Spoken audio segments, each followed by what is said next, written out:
Hello everyone, कैसे हैं आप सब। उम्मीद है आप सब ठीक होंगे और अपने एग्जाम्स की तैयारी बहुत अच्छे से कर रहे होंगे। आज हम इस वीडियो में डिस्कस करने वाले हैं बायोलॉजी का यूनिट 4 हेरिडिटी एंड जेनेटिक्स। इसमें हम करने वाले हैं टॉप 50 एमसीक्यूज विद आंसर्स। उम्मीद है आप वीडियो को ज़्यादा से ज़्यादा शेयर करेंगे और अगर चैनल पे नए हो तो चैनल को जरूर सब्सक्राइब कीजिए। आज की क्लास का पीडीएफ आपको टेलीग्राम पे मिलेगा, आप टेलीग्राम ज्वाइन कर सकते हैं, मैं लिंक डिस्क्रिप्शन में दूंगा। चलिए वीडियो को स्टार्ट करते हैं।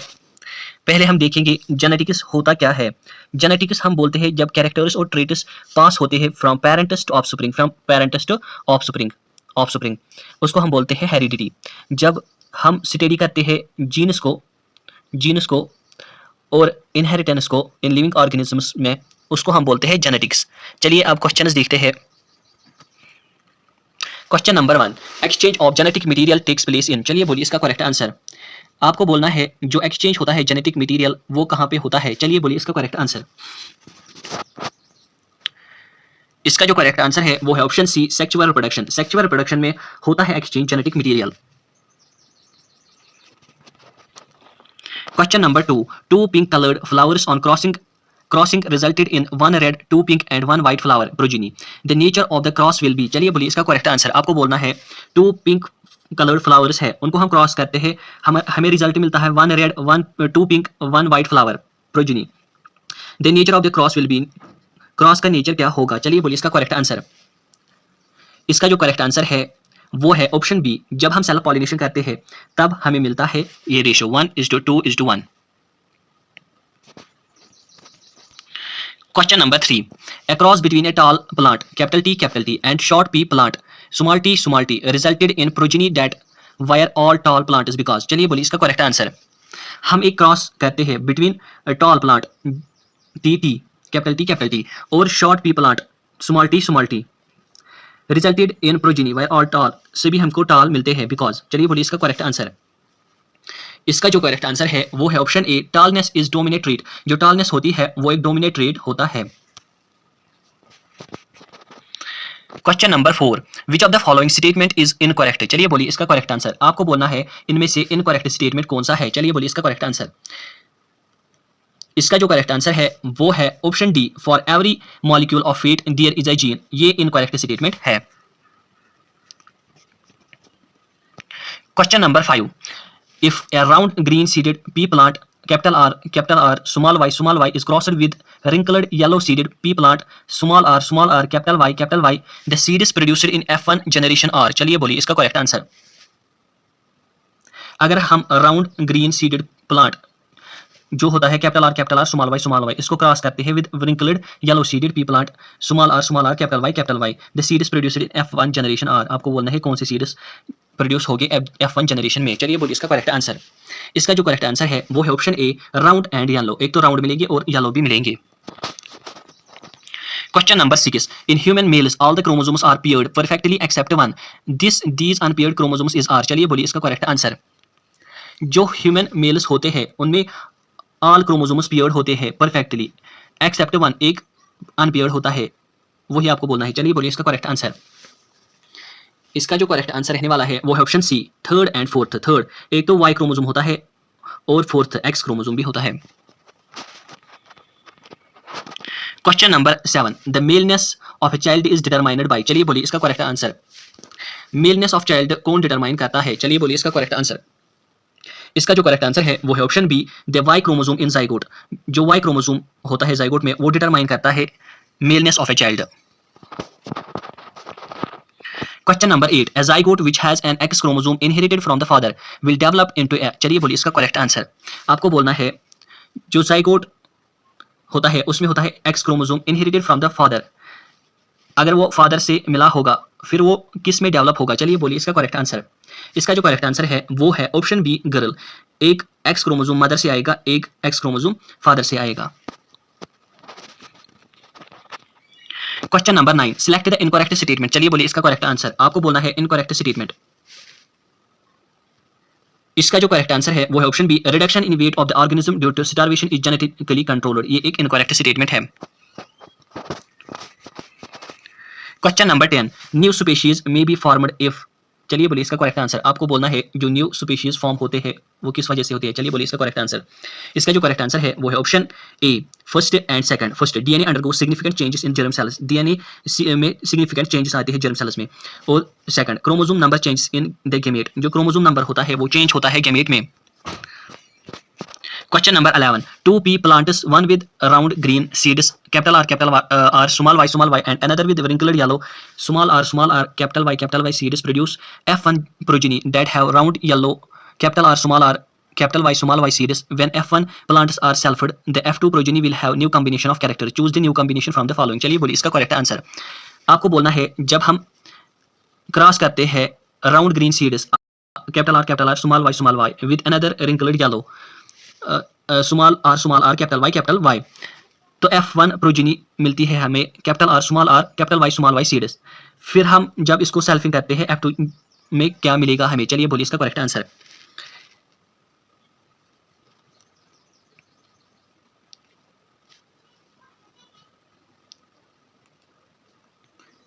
इसका जो करेक्ट आंसर है वो है option B, first and fourth. First round yellow मिलेगा और मिलेंगे रिंकल्ड ग्रीन। और एक बात, जब हम सेल्फिंग करते हैं, क्रॉस करते हैं, हम एक स्क्वायर बनाते हैं, उसी में हम यहाँ पे लिखते हैं कैपिटल आर स्मॉल वाई, ऐसे ही हम फिर इसको क्रॉस करते हैं, उसको हम उस स्क्वायर को हम बोलते हैं प्यूनेट स्क्वायर। ये दिया है एक साइंटिस्ट ने जिसका नाम था प्यूनेट, ये भी आप याद रखेंगे। Question number 12. A basket of vegetables contains carrot, potato, radish and tomato. Which of them represent the correct homologous structure? चलिए बोलिए इसका करेक्ट आंसर। एक बास्केट है ऑफ वेजिटेबल जिसमें है कैरट, पोटैटो, रेडिश, टमाटो। आपको बोलने हैं कौन से करेक्ट होमोलॉगस स्ट्रक्चर शो करते हैं। चलिए बोलिए इसका करेक्ट आंसर। इसका जो करेक्ट आंसर है वो है option C, radish and carrot homologous structures हो गए। Question number 13. Select the correct statement. आपको इनमें से बोलना है करेक्ट स्टेटमेंट कौन सा है। चलिए बोलिए इसका करेक्ट आंसर। इसका जो करेक्ट आंसर है वो है option A, tendril of a pea plant and phylloclade of Opuntia are homologous. जो टेंड्रिल होता है पी प्लांट का और जो फाइलोक्लैड होता है ओपनशिया का वो होमोलॉगस होते हैं, जिनमें सेम स्ट्रक्चर होता है और डिफरेंट फंक्शन होते हैं।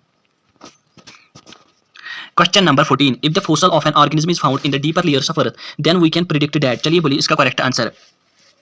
अगर फॉसिल जो ऑर्गेनिज्म का होगा वो हम फाउंड करेंगे deeper layers of earth, then we predict that, हम क्या प्रिडिक्ट करेंगे। चलिए बोलिए इसका करेक्ट आंसर। इसका जो करेक्ट आंसर है वो है option B, the extension of organism has occurred thousands of years ago. उसका मतलब जो एक्सटेंशन होता है ऑर्गेनिज्म का वो ऑकर्ड होता है 1000 years ago. Question number 15. Which of the following statement is not true with respect to variation. चलिए बोलिए इसका करेक्ट आंसर। आपको वो स्टेटमेंट बोलना है जो करेक्ट नहीं है विद रेस्पेक्ट टू वेरिएशन। चलिए बोलिए इसका करेक्ट आंसर। इसका जो करेक्ट आंसर है वो है option A, all variations in a species have equal chance of survival. जो हर एक वेरिएशन स्पीशीज में इक्वल होती है उसका चांस इक्वल होता है सर्वाइवल के लिए। ये गलत स्टेटमेंट है वेरिएशन की regarding. Question number 16. A trait in an organism is influenced by. चलिए बोलिए इसका करेक्ट आंसर। आपको बोलना है जो ट्रेट होता है ऑर्गेनिज्म में वो किससे इन्फ्लुएंस होता है। चलिए बोलिए इसका करेक्ट आंसर। इसका जो करेक्ट आंसर है वो है option C, both maternal and paternal. वो इन्फ्लुएंस होता है both maternal and paternal DNA से। Question number 17. Select the group which shares maximum number of common character. चलिए बोलिए इसका करेक्ट आंसर। आपको सिलेक्ट करना है वो ग्रुप जो शेयर करता है maximum number of common character. चलिए बोलिए इसका करेक्ट आंसर। इसका जो करेक्ट आंसर रहने वाला है वो है option A, two individuals of a species. Question number 18. According to the evolutionary theory formation of a new species is generally due to. चलिए बोलिए इसका correct answer. According to evolutionary theory, जो evolutionary theory है उसके according formation of new species, जो formation होती है new species की, इज जनरली ड्यू टू, वो किस वजह से होती है। चलिए बोलिए इसका करेक्ट आंसर। इसका जो करेक्ट आंसर है वो है option B, accumulation of variations over several generations. जब एक्युमुलेशंस होती है वेरिएशंस की ओवर सेवरल जनरेशंस तब ही फॉर्मेशन होती है न्यू स्पीशीज की। Question number 19. From the list given below select the character which can be acquired but not inherited. चलिए बोलिए इसका करेक्ट आंसर। आपको इनमें से बोलना है वो कैरेक्टर जो एक्वायर्ड होता है बट इनहेरिटेड नहीं होता है। चलिए बोलिए इसका करेक्ट आंसर। इसका जो करेक्ट आंसर है वो है option C, size of body. Question number 20. The two versions of a trait character which are brought in by the male and female gametes are situated on. चलिए बोलिए इसका correct answer. Two versions of a trait, जो दो version होते हैं trait या character के, which are brought in by male और फीमेल गेमेट्स सिचुएटेड ऑन, वो कहाँ पे सिचुएटेड होते हैं। चलिए बोलिए इसका करेक्ट आंसर। इसका जो करेक्ट आंसर है वो है option A copies of the same chromosome, वो सेम क्रोमोसोम पे प्रेजेंट होते हैं। Question number 21, select the statement that describe characteristics of genus. चलिए बोलिए इसका करेक्ट आंसर। आपको वो स्टेटमेंट्स सिलेक्ट करने हैं जो डिस्क्राइब करते हैं कैरेक्टरिस्टिक्स ऑफ जीनस। चलिए बोलिए इसका करेक्ट आंसर। इसका जो करेक्ट आंसर है वो है option B first and third. First, genes are specific sequence of bases in a DNA molecule. Gene जो होते हैं वो स्पेसिफिक सीक्वेंस होते हैं और बेसिस होते हैं डीएनए मॉलिक्यूल में। और third, in individuals of A given species a specific gene is located on a particular chromosome. एक स्पेसिफिक जीन लोकेटेड होता है एक पर्टिकुलर क्रोमोसोम पे। Question number 22. In peas, a pure tall plant, capital T, is crossed with a short plant, small t. The ratio of pure tall plants to short plants in F2 is। चलिए बोलिए इसका correct answer.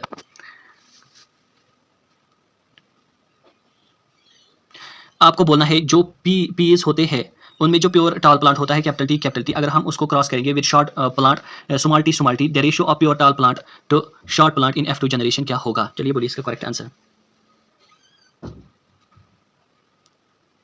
इसका जो correct answer है वो है option सी 1:1 उसका ratio होगा। Question number 23, the number of pairs of sex chromosomes in the zygote of humans is. चलिए बोलिए इसका करेक्ट आंसर। आपको बोलना है number of pairs of sex chromosomes in zygote of human is. चलिए बोलिए इसका करेक्ट आंसर। इसका जो करेक्ट आंसर है वो है option A 1। Question number 24, the theory of evolution of species by natural selection was given by. चलिए बोलिए इसका करेक्ट आंसर। आपको बोलना है जो थ्योरी ऑफ एवोल्यूशन है स्पीशीज की बाय नेचुरल सिलेक्शन वो किसने दी है? चलिए बोलिए इसका करेक्ट आंसर। इसका जो करेक्ट आंसर है वो है ऑप्शन बी डार्विन। डार्विन ने दी है theory of evolution of species by natural selection. Question number 25. Some dinosaurs have feathers although they could not fly, but birds have feathers that help them to fly. In the context of evolution, this means that। चलिए बोलिए इसका correct answer. आपको बोलना है जो कुछ dinosaurs है उनमें फीदर्स होते हैं although they could not fly, मगर वो फ्लाई नहीं कर सकते, बट बर्ड्स में फीदर्स होते हैं वो उनको हेल्प करते हैं फ्लाई में। आपको बोलना है in the context of evolution this means that. इसका मतलब क्या है? चलिए बोलिए इसका करेक्ट आंसर। इसका जो करेक्ट आंसर है वो है option D birds have evolved from reptiles, क्योंकि बर्ड्स इवॉल्व हुए हैं from reptiles. Question number 26, which one is the nearest member of human in evolutionary history. चलिए बोलिए इसका करेक्ट आंसर। आपको बोलना है वो जो नियरेस्ट मेंबर है ह्यूमन का इन एवोल्यूशनरी हिस्ट्री। चलिए बोलिए इसका करेक्ट आंसर। इसका जो करेक्ट आंसर है वो है ऑप्शन डी चिंपैंजी है। Question number 27, round and yellow seed colour is. चलिए बोलिए इसका करेक्ट आंसर। आपको बोलना है जो राउंड एंड येलो सीड होता है वो क्या होता है? चलिए बोलिए इसका करेक्ट आंसर। इसका जो करेक्ट आंसर है वो है ऑप्शन ए, वो एक डोमिनेट होता है, डोमिनेट ट्रेट जो खुद को एक्सप्रेस करता है। और होता है एक और बात रिसेसिव वो ट्रेट होता है जो अपने आप को एक्सप्रेस नहीं करता है। Question number 28, the process by which new species evolve is called. चलिए बोलिए इसका करेक्ट आंसर। आपको वो प्रोसेस बोलनी है जिससे न्यू स्पीशीज इवॉल्व होती है। चलिए बोलिए इसका करेक्ट आंसर। इसका जो करेक्ट आंसर है वो है ऑप्शन बी स्पेसिएशन। उस प्रोसेस को हम बोलते हैं speciation. Question number 29, Mendel performer his famous hybridisation experiments on. चलिए बोलिए इसका करेक्ट आंसर। आपको बोलना है जो मेंडल था उसने परफॉर्म किए अपने फेमस हाइब्रिडाइजेशन एक्सपेरिमेंट्स किस पे? चलिए बोलिए इसका करेक्ट आंसर। इसका जो करेक्ट आंसर रहने वाला है वो है ऑप्शन ए गार्डन पी पे इसने अपनी फेमस हाइब्रिडाइजेशन एक्सपेरिमेंट्स किए। इसको हम बायोलॉजी में पाइसम सटेवम भी कहते हैं। पाइसम सटेवम, पीज को, पी प्लांट को पाइसम सटेवम, इसी पे आप मेंडल ने परफॉर्म किए अपने famous hybridisation experiments. Question number 30, the pairs of characters used by Mendel during his experiment were. चलिए बोलिए इसका करेक्ट आंसर। आपको बोलना है वो पेयर्स ऑफ कैरेक्टर्स जो यूज किए मेंडल ने ड्यूरिंग हिज एक्सपेरिमेंट्स। चलिए बोलिए इसका करेक्ट आंसर। इसका जो करेक्ट आंसर है वो है ऑप्शन सी 7। उसने 7 पेयर ऑफ कैरेक्टर्स चूज किए अपने एक्सपेरिमेंट के लिए। Question number 31, in A monohybrid cross ratio between pure and hybrid plants is. चलिए बोलिए इसका करेक्ट आंसर। आपको बोलना है मोनोहाइब्रिड क्रॉस जो होता है उसमें रेशियो बोलना है प्योर एंड हाइब्रिड प्लांट का। चलिए बोलिए इसका करेक्ट आंसर। इसका जो करेक्ट आंसर रहने वाला है वो है ऑप्शन सी 50:50। और एक बात, जो फिनोटिपिक रेशियो होता है मोनोहाइब्रिड क्रॉस का वो होता है फिनोटिपिक रेशियो, आप याद रखना 3:1। और एक बात, जो जीनोटिपिक रेशियो होता है मोनोहाइब्रिड क्रॉस का वो होता है 1:2:1। ये भी आप याद रखेंगे। Question number 32, father of genetics is. चलिए बोलिए इसका करेक्ट आंसर। आपको बोलना है फादर ऑफ जेनेटिक्स कौन है? चलिए बोलिए इसका करेक्ट आंसर। इसका जो करेक्ट आंसर है वो है ऑप्शन बी मेंडल। मेंडल जो है वो फादर है जेनेटिक्स का। Question number 33, which one of the following is hereditary matter. चलिए बोलिए इसका करेक्ट आंसर आपको बोलना है जो हेरिडिटरी मैटर है। चलिए बोलिए इसका करेक्ट आंसर। इसका जो करेक्ट आंसर है वो है ऑप्शन बी डीएनए। डीएनए एक हेरिडिटरी मैटर है। Question number 34 number of autosome pairs in man is. चलिए बोलिए इसका करेक्ट आंसर आपको बोलना है नंबर बोलना है ऑटोसोम्स का ऑटोसोम पेयर्स का मैन में। चलिए बोलिए इसका करेक्ट आंसर। इसका जो करेक्ट आंसर है वो है ऑप्शन ए 22 पेयर्स। उसके अलावा जो दो पेयर्स होते हैं वो होते हैं सेक्स क्रोमोसोम्स। उनको हम बोलते हैं सेक्स क्रोमोसोम्स। जैसे होता है मेल में एक्स वाई, मेल में होता है एक्स वाई और फीमेल में होता है एक्स एक्स क्रोमोसोम्स। ये भी आप याद रखेंगे। Question number 35 genetic makeup of an organism is called it. चलिए बोलिए इसका करेक्ट आंसर। जो जेनेटिक मेकअप होता है एक ऑर्गेनिज्म का उसको हम क्या बोलते हैं। चलिए बोलिए इसका करेक्ट आंसर। इसका जो करेक्ट आंसर है वो है ऑप्शन ए जीनोटाइप। उसको हम बोलते हैं genotype. Question number 36 the number of chromosomes in a human gamete is. चलिए बोलिए इसका करेक्ट आंसर आपको बोलना है number of chromosomes human gamete में। चलिए बोलिए इसका करेक्ट आंसर। इसका जो करेक्ट आंसर है वो है ऑप्शन बी 46 होते हैं ह्यूमन गैमेट में chromosomes. Question number 37 which section of DNA provides information for one protein. आपको बोलना है कौन सा सेक्शन है डीएनए में जो प्रोवाइड करता है इंफॉर्मेशन फॉर वन प्रोटीन। चलिए बोलिए इसका करेक्ट आंसर। इसका जो करेक्ट आंसर है वो है ऑप्शन डी जीन। जीन वो सेक्शन होता है डीएनए का जो प्रोवाइड करता है information for one protein. Question number 38 homologous organ have. चलिए बोलिए इसका करेक्ट आंसर आपको बोलना है जो होमोलॉगस ऑर्गन होते हैं वो उनमें क्या होता है। चलिए बोलिए इसका करेक्ट आंसर। इसका जो करेक्ट आंसर है वो है option C same structure different function. जो होमोलॉगस ऑर्गन्स होते हैं उनका स्ट्रक्चर सेम होता है और उनकी फंक्शन डिफरेंट होती है।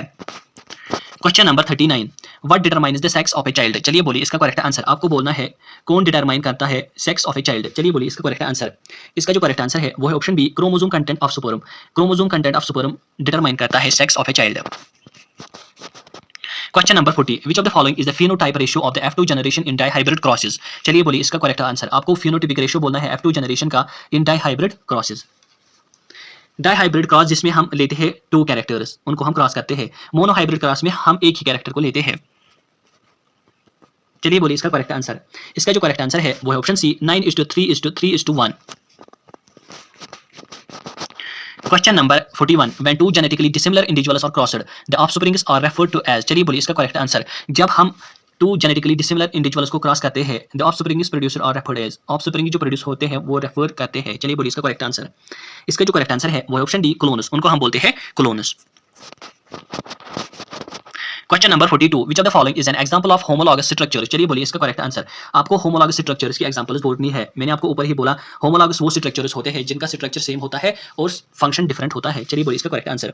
इसका जो करेक्ट आंसर है वो है option C wings of a bird and arms of a human. ये विंग जो होते हैं बर्ड के और आर्म जो होते हैं ह्यूमन के वो होमोलॉगस स्ट्रक्चर्स होते हैं। Question number 43 which of the following is the vestigial organ in man. चलिए बोलिए इसका करेक्ट आंसर। आपको बोलना है कौन सा वेस्टिजियल ऑर्गन है मैन में। चलिए बोलिए इसका करेक्ट आंसर। इसका जो करेक्ट आंसर है वो है ऑप्शन ए वर्मीफॉर्म अपेंडिक्स। वर्मीफॉर्म अपेंडिक्स एक वेस्टिजियल ऑर्गन है। Question number 44 which of the following is the connecting link between the birds and reptiles. चलिए बोलिए इसका करेक्ट आंसर। आपको बोलनी है कौन सी कनेक्टिंग लिंक है बिटवीन बर्ड्स एंड रेप्टाइल्स। चलिए बोलिए इसका करेक्ट आंसर। इसका जो करेक्ट आंसर है वो है ऑप्शन सी आर्चियोपैट्रिक्स। उसको हम बोलते हैं आर्चियोपैट्रिक्स। एक कनेक्टिंग लिंक है between birds and reptiles. Question number 45 which of the following is a pair of analogous organs. चलिए बोलिए इसका करेक्ट आंसर। एनालॉगस वो ऑर्गन्स होते हैं जिनका स्ट्रक्चर डिफरेंट होता है और फंक्शन सेम होती है। आपको इसमें से एग्जांपल बोलने हैं कौन सा पेयर ऑफ एनालॉगस ऑर्गन्स है। चलिए बोलिए इसका करेक्ट आंसर। इसका जो करेक्ट आंसर है वो है ऑप्शन ए ही इसका ऑप्शन है wings of a pigeon and bat. Wing जो होते हैं पिजन और बेट के ये एनालॉगस ऑर्गन्स होते हैं। Question number 46 which of the following does Darwin's theory not include. चलिए बोलिए इसका करेक्ट आंसर। जो डार्विन ने थ्योरी दी थी उनमें से आपको बोलना है कौन इंक्लूड नहीं है इसमें से इन चार ऑप्शंस में। चलिए बोलिए इसका करेक्ट आंसर। इसका जो करेक्ट आंसर है वो है option C evolution through inheritance. ये डार्विन की थ्योरी में नहीं था। नेचुरल सिलेक्शन थी, सर्वाइवल ऑफ द फिटेस्ट ये भी था, struggle for the existence of life ये भी था। Question number 47 which of the following is an example of genetic variation. चलिए बोलिए इसका करेक्ट आंसर। आपको इनमें से एग्जांपल बोलनी है जेनेटिक वेरिएशन की। चलिए बोलिए इसका करेक्ट आंसर। इसका जो करेक्ट आंसर है वो है option D two children have different eye colour. दो चिल्ड्रन जिनमें आई कलर डिफरेंट होता है वो एक जेनेटिक वेरिएशन है। Question number 48 which term refers to a pair of contrasting characters. आपको वो टर्म बोलते हैं जो रेफर करती है to a pair of contrasting characters. चलिए बोलिए इसका करेक्ट आंसर। इसका जो करेक्ट आंसर है वो है option C allele. Question number 49, the preserved traces of living organisms are called. चलिए बोलिए इसका करेक्ट आंसर। आपको बोलने हैं जो प्रिजर्व्ड ट्रेसेस होते हैं लिविंग ऑर्गेनिज्म्स के, उनको हम क्या बोलते हैं। चलिए बोलिए इसका करेक्ट आंसर। इसका जो करेक्ट आंसर है वो है ऑप्शन ए, फोसिल्स। फोसिल्स होते हैं preserved traces of living organisms. Question number 50, what is a change in the DNA sequence called. चलिए बोलिए इसका करेक्ट आंसर। आपको बोलना है जो चेंज होती है डीएनए सीक्वेंस में, जो चेंज होती है उसको हम क्या बोलते हैं। चलिए बोलिए इसका करेक्ट आंसर। इसका जो करेक्ट आंसर है वो है ऑप्शन ए, म्यूटेशन। जब चेंज आती है डीएनए सीक्वेंस में उसको हम बोलते हैं म्यूटेशन। चलिए आज के लिए इतना ही, मिलते हैं नेक्स्ट वीडियो में, तब तक के लिए अल्लाह हाफिज।